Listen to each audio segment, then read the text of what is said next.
Financial problems are among the many issues plaguing football clubs in Brazil and other countries. To explain, we were joined from London by Kris Voakes.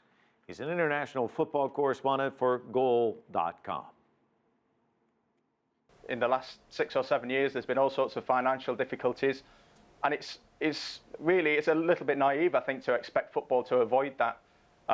Obviously, it's going to be hit at some point in some of the countries that are suffering financially on a societal scale.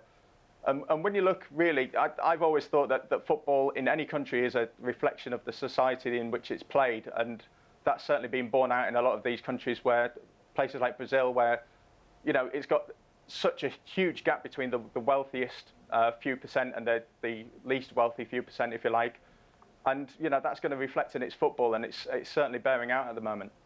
Is there something that can be done in terms of measures implemented by team, countries themselves, FIFA, which is the football world's governing body? I mean, is it a mixture of all of them, or is it just some of these are going to succeed, some are going to fail?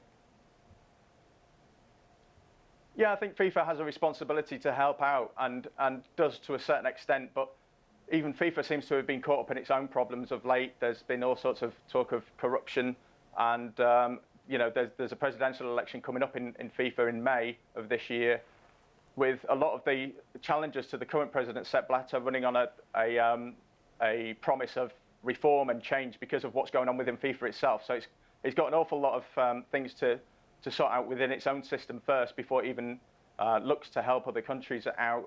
And at the moment, it's kind of caught between the two stools at the moment. It wants to help out football across the world, but then it's also having its own mire at the moment as well. You mentioned corruption.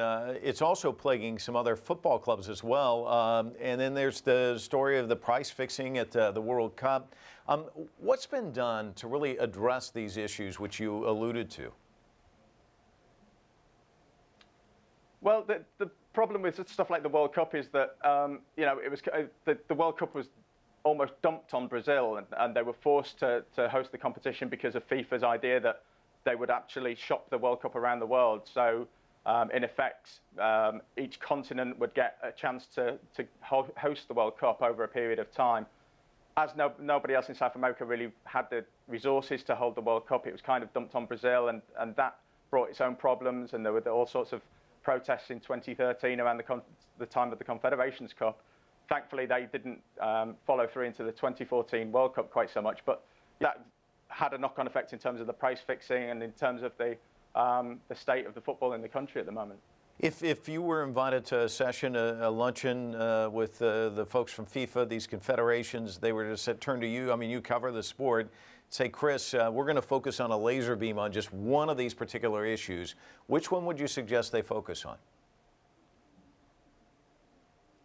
I think the buzzword at the moment being reform and change going around the FIFA presidential elections is because of the amount of corruption and the amount of secrecy about a lot of the acts that go on at the highest level. And I think if those are attacked quickly and in the short term, and a little bit of trust goes back into the way that football is being governed, then everything else in a knock-on effect will become a little bit easier, I think.